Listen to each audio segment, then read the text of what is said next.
आपका बहुत बहुत स्वागत है कामाख्या धाम में। वृषभ राशि अप्रैल मास सन 2025 कैसा रहेगा आइए जानते हैं। और शनि देव वह मीन राशि में प्रवेश कर रहे हैं और हमारे एकादश भाव पर विराजित हो रहे हैं। तो क्या हमारे लिए चमत्कार लाएंगे आइए जानते हैं। जब भी शनिदेव 3, 6, 11 में उपस्थित होते हैं तो हमारी मनोकामनाएं पूर्ण कर देते हैं, हमारी योजनाएं सफल कर देते हैं और हमारे धन को बढ़ाते हैं। हमारी जो कामनाएं होती हैं वह हर प्रकार से पूरी होने लग जाती है। कितना आश्चर्य है ये। और इसके बाद हम बात करते वृषभ राशि में, और जो इसके स्वामी हैं वह शुक्रदेव भी उच्च के होकर के एकादश भाव में बैठे हुए हैं, अर्थात वैभवता, संपन्नता, ऐशो आराम और भोग विलास की वस्तुएं निश्चित तौर से हमारे समक्ष लाके खड़ी कर देंगे। प्राप्ति के स्थान पर बैठे हुए हैं। और अगर आगे बढ़ते हैं तो निश्चित मंगल देव लेकिन नीच के होकर के तृतीय भाव पर बैठे हुए हैं। तृतीय भाव हमारे भाई बंधुओं का भाव है, हमारे पराक्रम का भाव है। उनमें निश्चितता जो है हम धैर्यहीन हो जाएंगे, हमारे अड़ोस पड़ोस के साथ संबंध खराब हो जाएंगे और हमारे भाग्य में भी बनते बनते कार्य जो है वे बिगड़ते हुए दिखाई आपको अवश्य होते हुए दिखाई देंगे। और ऐसा ना हो इसके लिए क्या किया जाए निश्चित आगे हम जानेंगे, लेकिन उससे पहले जानते हैं कि बृहस्पति देव हमारे लग्न में ही विराजित है। और जब लग्न में विराजित है बृहस्पति देव तो निश्चित हमारी ज्ञान की वृद्धि होगी।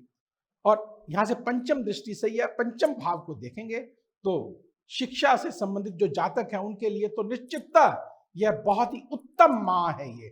और यहीं से जब सप्तम दृष्टि से सप्तम भाव को देखेंगे तो जिन जातकों का विवाह रुका हुआ है निश्चित वह विवाह के बंधन में अवश्य बनते हुए दिखाई दे रहे हैं। और नवम दृष्टि से यह भाग्य स्थान को देखेंगे तो भाग्य में वृद्धि अवश्य होगी, अर्थात अगर कोई योजनाएं आपके दिमाग में चल रही हैं तो वह फलीभूत अवश्य होती हुई दिखाई दे रही हैं। शुक्र देव भी आपके निश्चित तौर से पक्ष में है, शनि देव भी और इधर से बृहस्पति देव भी।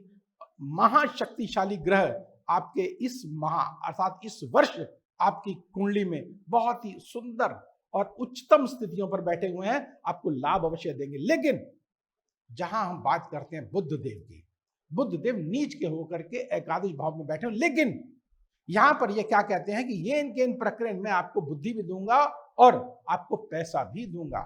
लेकिन ध्यान रखिएगा किसी ना किसी तरह से आप जो शेयर बाजार के चक्कर में या जुए सट्टे के बाजार में बिल्कुल ना जाए, नहीं तो आपको नुकसान अवश्य होता हुआ दिखाई देगा, निश्चित देगा। और आपकी बुद्धि क्षीण हो सकती है क्योंकि बुध देव यहां पर नीच के, अर्थात थोड़ा सा निम्न स्तर पर जाकर के आप धन को अधिक मात्रा में प्राप्त करने की कोशिश भी करेंगे और बुद्धि भी आपकी जो है थोड़े से आड़े तिरछे जाकर के धन को एकत्र करने में निश्चित सहायक अवश्य होगी। और लेकिन थोड़ा सा आप ध्यान रखिएगा कि वाहन चलाते समय और अपने पड़ोसियों के साथ आपके संबंध खराब ना हो और आपको चोट इत्यादि ना लगे, इसके लिए क्या किया जाए। एक छोटा सा उत्तम उपाय है जिसको करके निश्चित आप महामाया की कृपा आप ले सकते हैं। और वह क्या है, आप पंचमुखी रुद्राक्ष को काम्या सिंदूर में लगा करके और उसे आप जो है अपनी रात्रि को, शनिवार की रात्रि को अपने पास में रखिएगा और रविवार को प्रातःकाल अपने सिर के ऊपर से 5 बार ही सिर के ऊपर से उतार करके और जल में प्रवाह कर दीजिएगा। फिर देखें चमत्कार, जो ये नकारात्मकता की जो आपको मैंने बताई है इसमें वो निश्चित वह दूर अवश्य होंगी और आप कष्टों से मुक्त अवश्य हो जाएंगे। और अगर आपको वीडियो पसंद आया हो लाइक करें, सब्सक्राइब करें, बेल बटन को अवश्य दबाएं जिससे अगला वीडियो आपके पास सबसे पहले पहुंचे और आप लाभान्वित हो सके। अब मुझे दीजिए आज्ञा। जय मां कामाख्या।